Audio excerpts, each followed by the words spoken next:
LeBron James. We all know LeBron. I got something special for y'all. Yo, what's the deal? What's the deal? It's your boy, who is Hendo. And we back talking sports. I normally don't do reactions on this channel, but hopefully Derek Knows Ball will give me the grace to do this and not copyright my channel. But we got to talk about this. This is something I've been wanting somebody to do a video on for years. Like a real, like, you know what I'm saying, I don't have all the capabilities that they have to do, you know, I just do it raw and uncut. And I've done videos exposing the early LeBron years. Not to downgrade him, but to just tell the truth. Like, bro, this really happened. So today we probably got part one of, shout out to the boy Derek Knows Ball, the truth about the early years with the Cavs and LeBron. LeBron was taken with the first overall pick in the 2003 NBA draft, and he entered the league with more hype than any player in NBA history. And from the very first game, he showed flashes of why. He dropped 25 points in his debut against the Sacramento Kings. And just like that, the Chosen One era had officially begun. But what people forget is, it wasn't all smooth sailing. Through his first 20 games, LeBron shot under 40% from the field. The Cavs started just 5-15, and while no one expected him to carry a broken franchise overnight, he had flaws that needed to be addressed. Yes, the talent was undeniable, but early on, LeBron had to adjust to the NBA game, and Exactly. LeBron could not shoot. Like, for the first couple years, LeBron's jump shot was broke. I'm talking about broke. If you didn't have a rim protector though or nothing like that, his passing was always great. But if you didn't have a rim protector or something like that, he can get to the paint, he was gonna destroy you. But if you build a wall like they kind of do with Giannis and make him shoot jump shots, he was struggling. And that's the truth. That's not no hate. I promise you I'm not hating. I'm just telling you the truth. And the pressure that came with it. Despite the struggles, the media buzz never faded. And that buzz is what helped him stay ahead of Carmelo Anthony in the Rookie of the Year race. Even though, on paper, Melo had the better season, he averaged more points, led the Nuggets to the playoffs, and looked more polished overall. By the midpoint of the season, LeBron started figuring it out. His scoring became more efficient. He looked more comfortable, and the flashes of superstardom were coming more often. Still, the Cavs finished just 35-47 and missed the playoffs. LeBron ended the season as the Rookie of the Year, a well-deserved award, but one that came with help from the hype machine.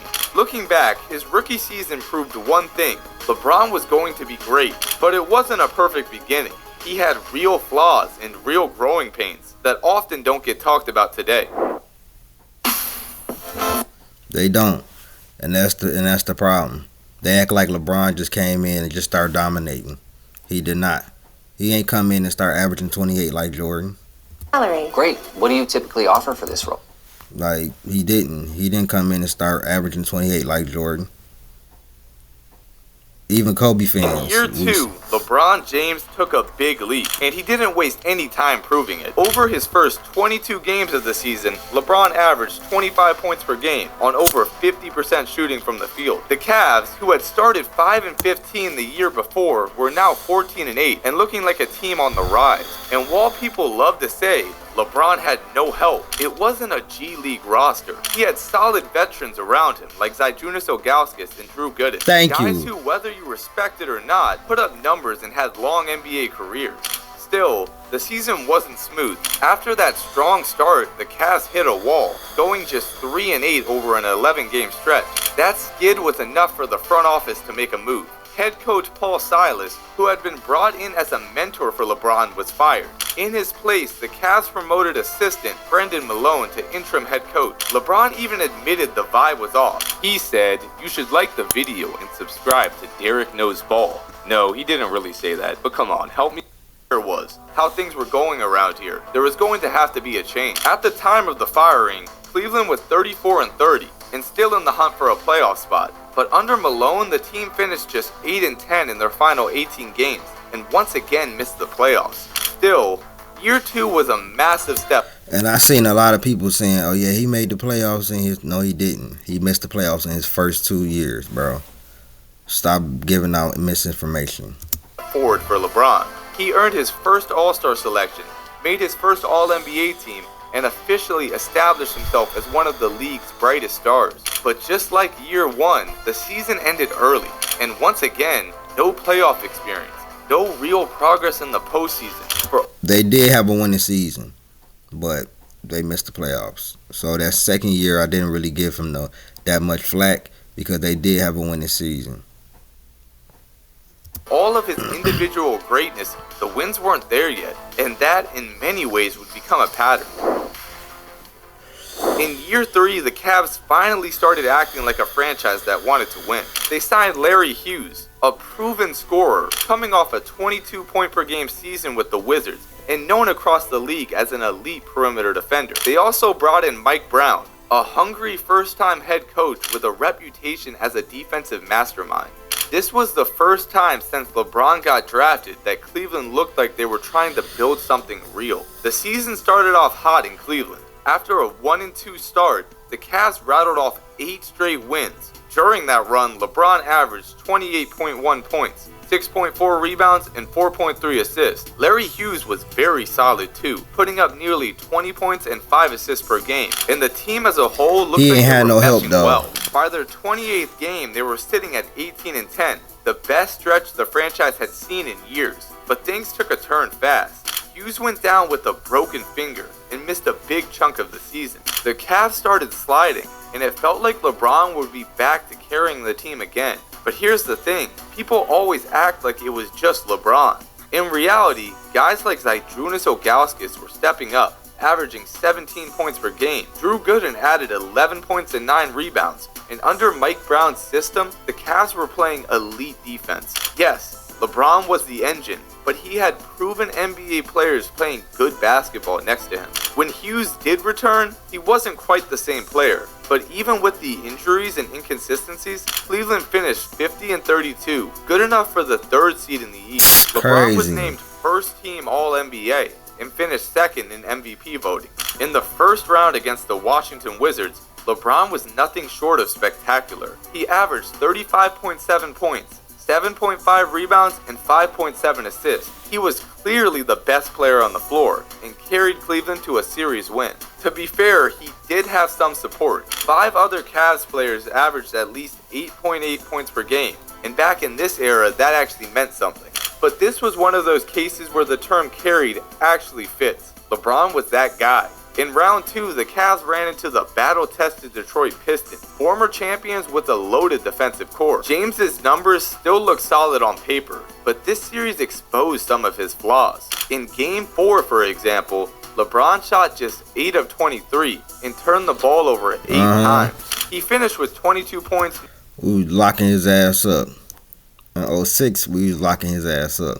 People forget about this though. 9 rebounds and 8 assists, which sounds solid, but if you watch the game, you know he struggled. And still, despite this, the Cavs won.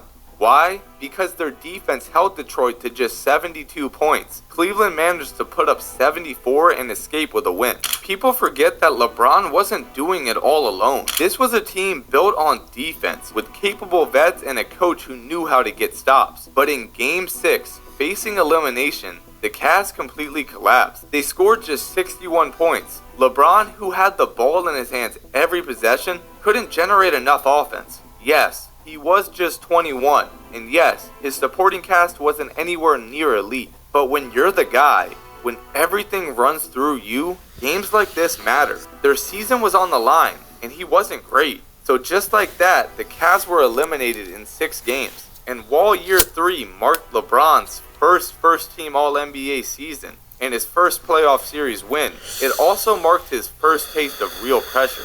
And the truth is, he came up short. I can make over 35 different drinks with my Bosch espresso machine. Heading into year 4, Cleveland didn't shake up their roster much, but they didn't feel like they needed to. LeBron was now a full-blown star, and he was surrounded by solid, proven NBA vets. Drew Gooden, Zydrunas Ilgauskas, Larry Hughes, and Eric Snow. Not flashy names, but experienced players who gave Cleveland a respectable foundation around their 22-year-old star. And the Cavs picked up right where they left off. Through the first 22 games, they went 14-8, with LeBron averaging 26, 7, and 7. But he wasn't doing it alone. Larry Hughes had multiple 25-point games early in the season. Anderson Varejao emerged as a tough energy big, and collectively, Cleveland's front court dominated the glass. Gooden, Big Z, Varejao combined for over 23 rebounds per game. And when you add LeBron's 6.7, the Cavs were the best rebounding team in the NBA during that stretch. Their winning formula? LeBron ran the offense, the bigs crashed the boards, and Mike Brown's system kept games gritty and defensive. By the end of the season, Cleveland finished with a 50-32 record, good enough for the 2 seed in the East. LeBron earned his 3rd All-NBA selection and was cementing his spot as one of the league's best. But again, the help he had is constantly downplayed. Cleveland finished 2nd in total rebounds and 1st in offensive rebounds league-wide. In the playoffs, Round 1 was another matchup with the Wizards, but it wasn't the same team. Gilbert Arenas and Caron Butler were both out, meaning Cleveland was basically facing a lottery-level roster. Still, Antoine Jamison of the Wizards managed to average 32 and 10 in the series, but the Cavs swept Washington 4-0. Next up, the New Jersey Nets, a real test. Jason Kidd, Vince Carter, Richard Jefferson. Game 1 was ugly but gritty. The Cavs won 81-77 behind LeBron's 21 points. But the unsung heroes were Cleveland's bigs. Gooden and Ilgauskas combined for 14 offensive rebounds. That's more than the entire Nets team had. In Game 2, LeBron dropped 36 and 12. Gooden added another double-double as they led Cleveland to another win. Game 3 was a loss for the Cavs, as LeBron struggled, shooting just 5 of 16. But in Game 4, he bounced back with 30 points, 9 rebounds, and 7 assists. In Game 5 and 6, LeBron's efficiency dropped. He shot just 13 of 34 combined in those games. But the Cavs managed to close out the series in 6 behind Donyell Marshall's 18 points off the bench and a team-wide defensive lockdown. Cleveland was now advancing to the Eastern Conference. They don't talk about this though. Where they were matched up against the. They don't talk about this though, and that's the biggest problem with people like me. It's not that y'all giving LeBron praise. It's that y'all downplaying his help that he did have because he didn't have a superstar on his team. The Detroit Pistons. Detroit had ended Cleveland's season the year before, and this time, LeBron wanted revenge, but the series didn't start well. In Game 1, LeBron was held to just 10 points on 5 of 15 shooting. Big Z had 22 and 13, but the Cavs still lost, 79-76. Game 2 was a very similar story.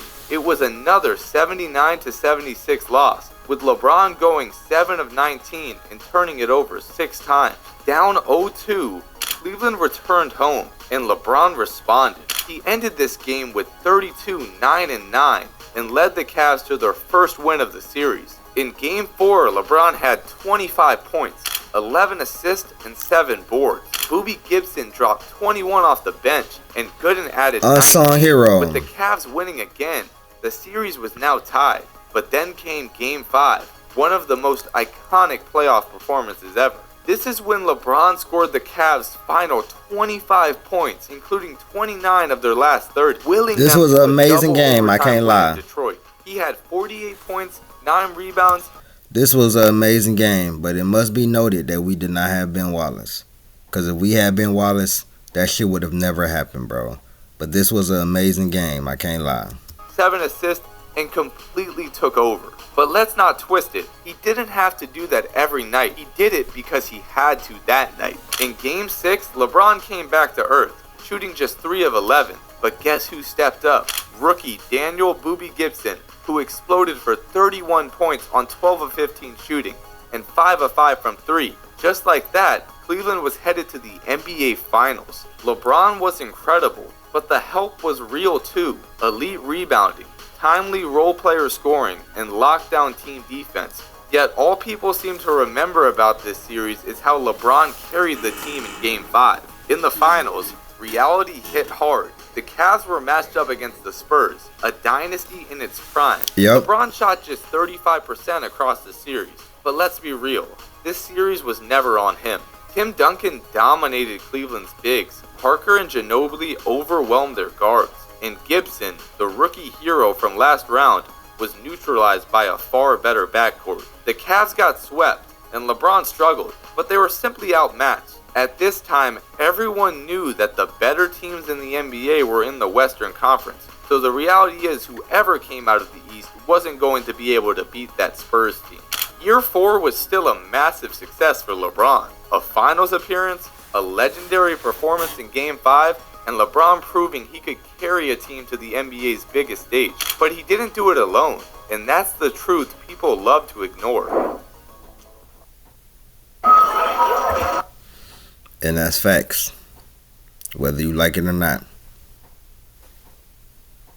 Heading into the 2007-2008 season, expectations were sky high in Cleveland. They had just made the NBA Finals. LeBron had established himself as one of the league's top superstars, and the core was returning. They didn't have any major off-season additions, but the belief was that this core was ready to take the next step together. Instead, the Cavs started slow, really slow. Through the first 21 games, they were just 9-12.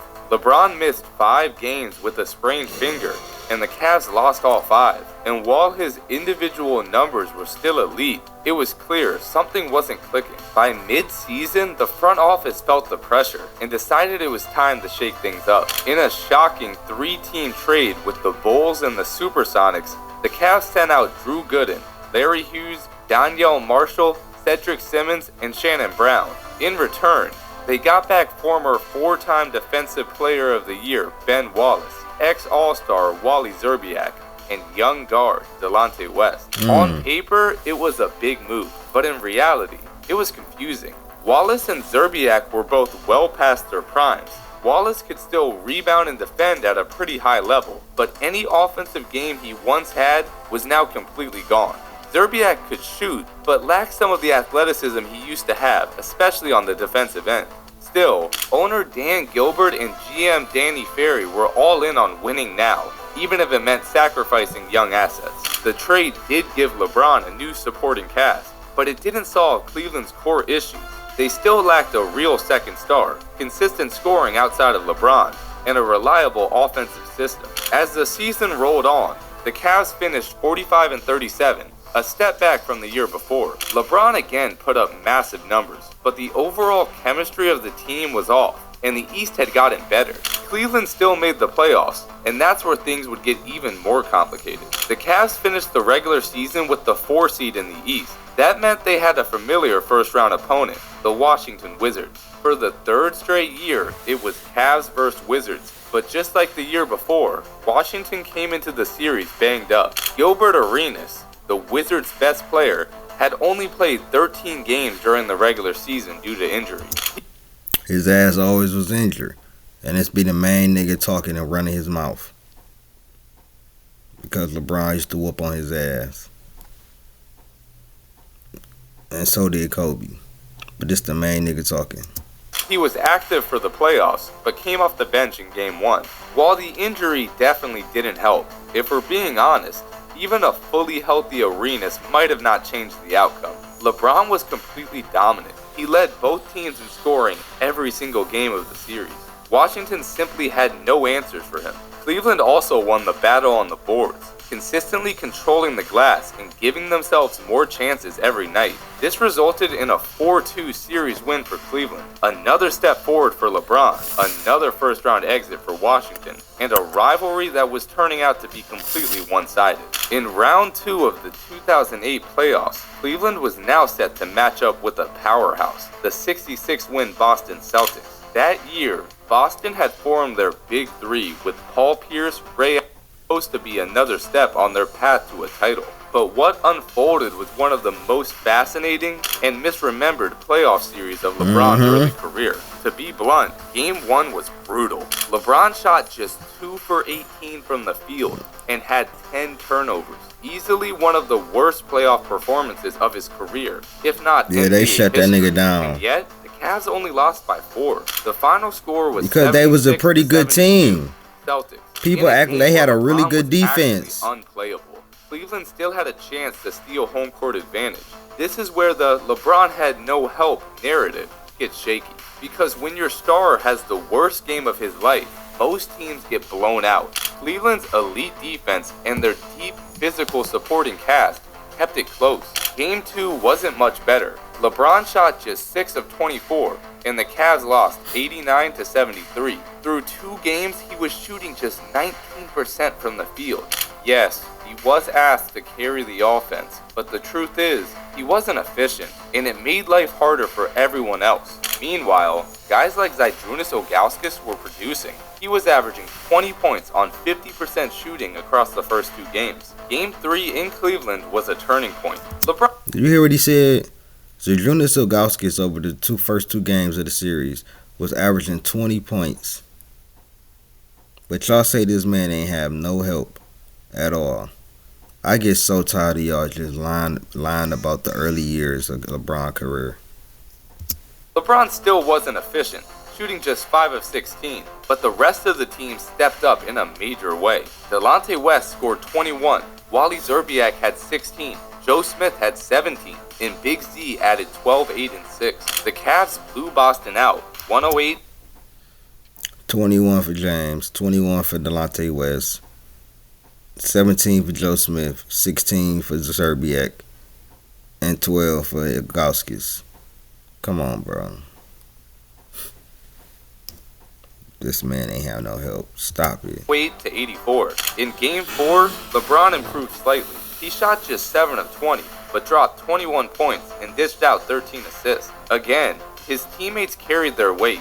West, Ilgauskas, and even Varejao were producing, and Cleveland's defense locked in to win 88-77. Through 4 games, LeBron was shooting just 25% for the series, and yet it was tied 2-2. That says something about the help around him. In Game 5, LeBron finally broke out. He dropped 35 points on 12 of 25 shooting. Delonte West added 21. Front runner. The rest of the team didn't show up. It was one of those games where LeBron didn't get enough support, and the Cavs lost.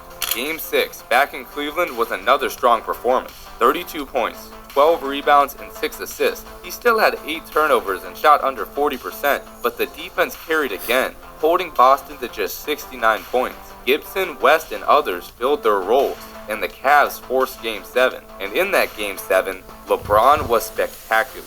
He dropped 45 points, 5 rebounds, and 6 assists in one of the best Game 7 performances of his career and in NBA history. His next highest scorer was Delonte West with 15. On Boston's side, Paul Pierce dropped 41, and Garnett chipped in 13. The Celtics made just a few more plays late and escaped with a 97-92 win. When people talk about this series, they only remember Game 5 and Game 7, the 2 games where LeBron played at an NBA superstar level and didn't get enough help around him. But what no one talks about are Games 1 through 4, where LeBron was ice cold. Exactly. If he was better, maybe they would have won those games. In multiple games, Cleveland's defense and role players carried enough weight to win, and did win. If LeBron even plays average in Game 1, the Cavs most likely steal a road game and win the series. But he didn't, and that matters. He was only 23 years old, and yes, he was already one of the best players in the world. But this series proved that he still had real flaws. He was inconsistent, his shot was unreliable, and he wasn't the best version of LeBron that would come later. This was the harsh reality of his Cleveland years. Greatness mixed with growth, dominance mixed with disappointing moments. And if we're going to talk about his brilliance, we have to talk about his flaws too. I'm not gonna look. See, what y'all fail to realize is these years happen, and you can't revise history because it's too much tape out here. The defensive support around him, but what he really needed was a consistent second scorer. That offseason, the Cavs made it happen. They sent out role players Joe Smith and Damon Jones and brought in Mo Williams, a 25-year-old combo guard coming off a 17-point-per-game season. Williams could score efficiently, create for others, and gave the Cavs something they hadn't had, a true second option next to LeBron. And best of all, they didn't lose any key pieces to make it happen. The Cavs started the season 1-2, but after that, they caught fire. They went on a tear, winning 25 of their next 27 games. During that stretch, Cleveland's defense held teams to under 89 points per game in a league where the average team was scoring 100. That wasn't just good, it was historically elite. LeBron was the engine behind everything, putting up 28 points, 6 rebounds, and 6 assists a night. But he wasn't doing it alone. Mo Williams chipped in 16.5 points. Dijunas Ilgauskas averaged 13.7 points. Delonte West added 12.7 points. Anderson Varejao contributed 9.6 points and 7.2 rebounds. Even guys like Boobie Gibson and Ben Wallace were filling in key minutes and playing high-level defense. Were the supporting numbers mind-blowing? No. But when you're holding teams under 90 points, having 4 to 5 guys scoring in double figures made Cleveland stacked. The Cavs didn't slow down either. They finished the season 66-16, the best record in the entire NBA. They were the best defensive team in the league, the second best three-point shooting team in the league, one of the best rebounding teams in the league. LeBron won the MVP at the conclusion of the season, and it was well deserved. It was his first MVP award, and by the end of the year, he and Kobe Bryant were seen as the 2 best players in the world. LeBron was only 24 years old, but everyone knew he wasn't just a great young player, he was a future legend. In the playoffs, Cleveland looked unstoppable. In the first round, they faced a broken Detroit Pistons team. A roster that had traded away Chauncey Billups for an injured Allen Iverson. Allen Iverson missed most of the second half of the season with injuries. And to be honest, the Pistons weren't a real playoff team anymore. Cleveland swept Detroit easily, holding them to under 85 points every game. LeBron averaged 32 points and simply was too much for them to handle. In the second round, the Cavs matched up with the 47-win Atlanta Hawks, a young team with some talent, but no real chance. Again, Cleveland's defense smothered them, holding the Hawks to under 80 points a game and swept them 4-0. In the first 2 rounds, the Cavs allowed opponents to score 90 points 0 times across 8 games, and they held teams to under 80 points 4 different times. It was a joke. The Cavs weren't just winning, they were dismantling teams. And honestly, LeBron was dominant, but there wasn't too much pressure on him. If he got Cleveland to 85 points, it was game over. But in the Eastern Conference Finals, everything changed. The Orlando Magic exploded. He met that boy right there. Prime Dwight Howard. They had no answer for that nigga, boy. Drew Gooden, Ilgauskas, no answer for him on the offensive end. Dunk every time, lob, dunk, put back. And on the defensive end, Dwight Howard is one of the 10-15 greatest defenders of all time.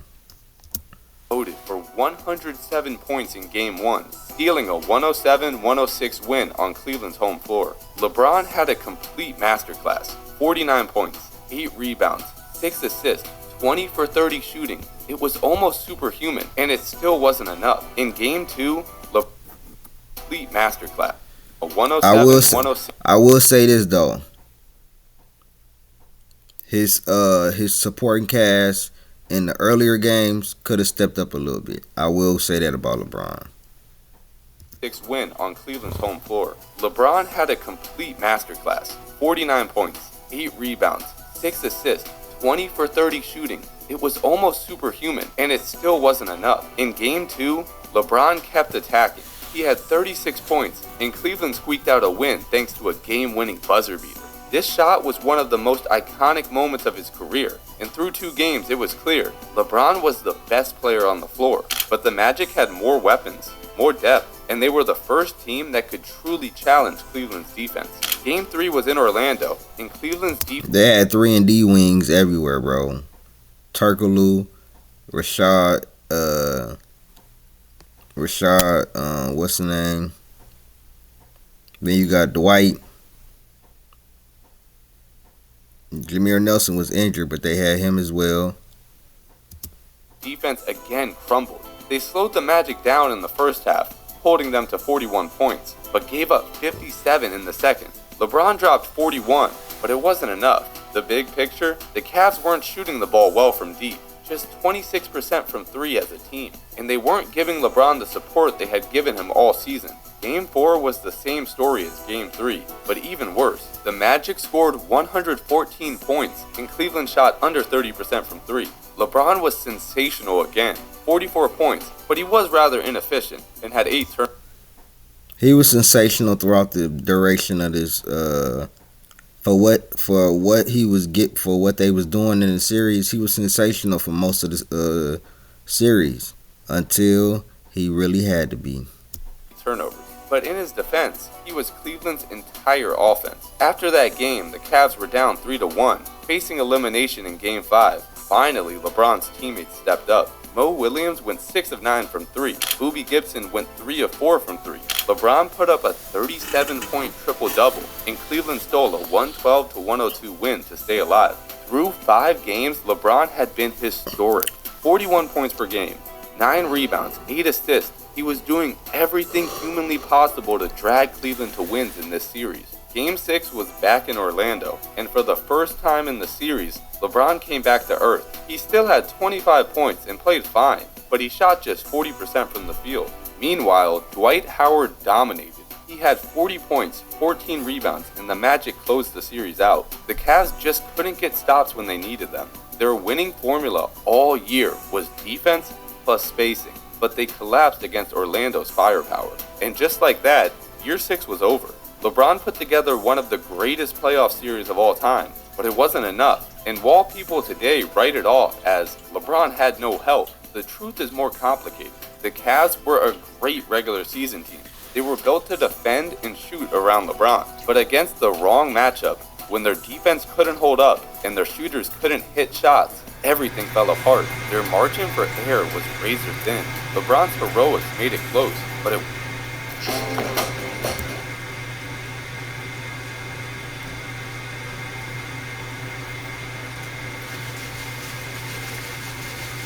and that harsh reality would define this playoff series in Cleveland. After the heartbreaking loss to the Magic in 2009, the Cavaliers knew they had to build a better team around LeBron to keep him happy. This was the final year of his contract. Cleveland was willing to do whatever it took to keep the greatest player in their franchise's history.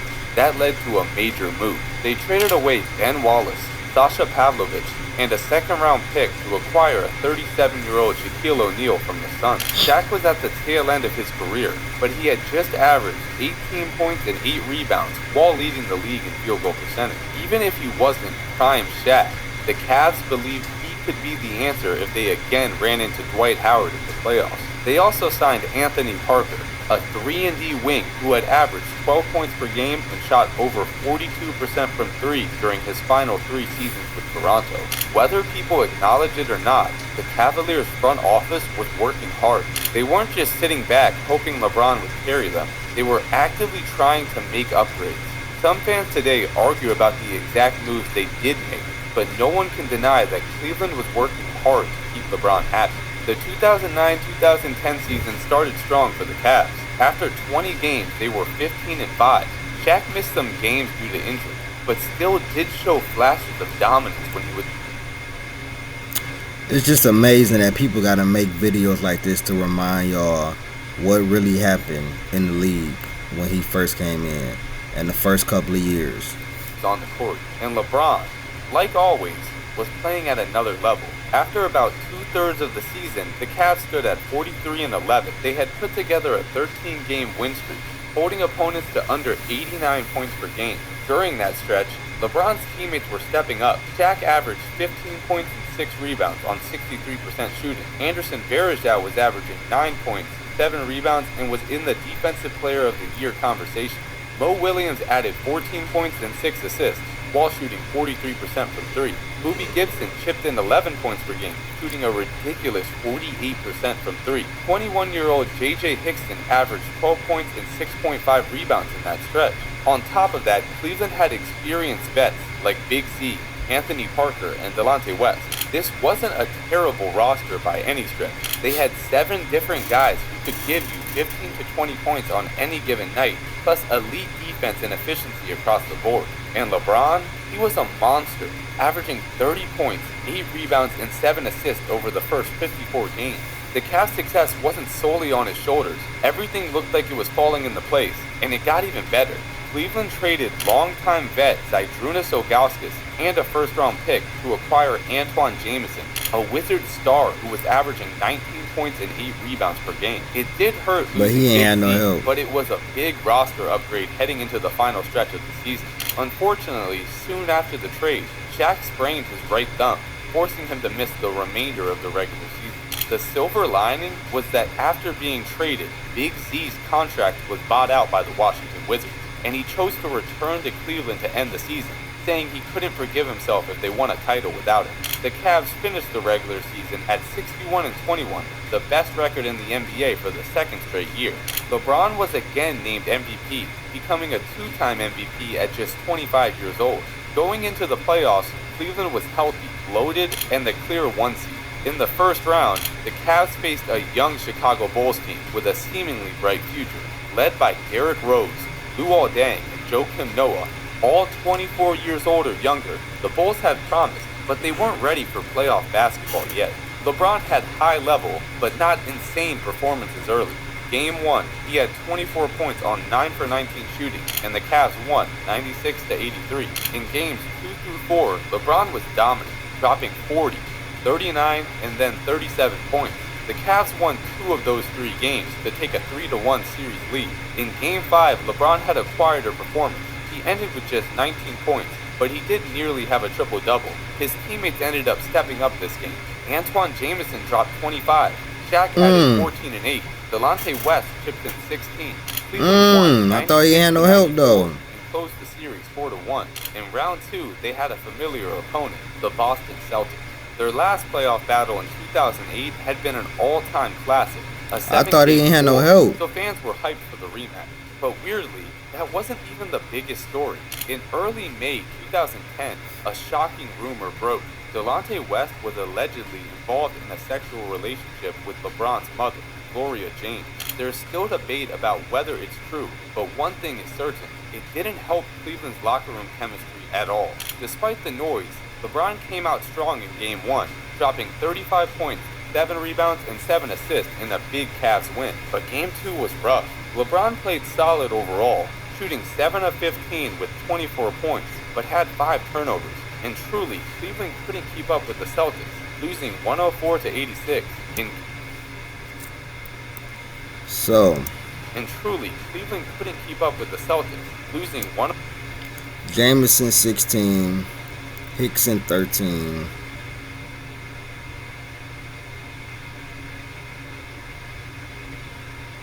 I don't see the problem. He got a little help. He's supposed to outplay Ray Allen.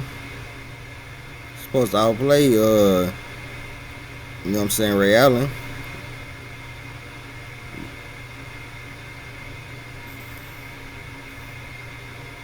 What a defense. 104-86.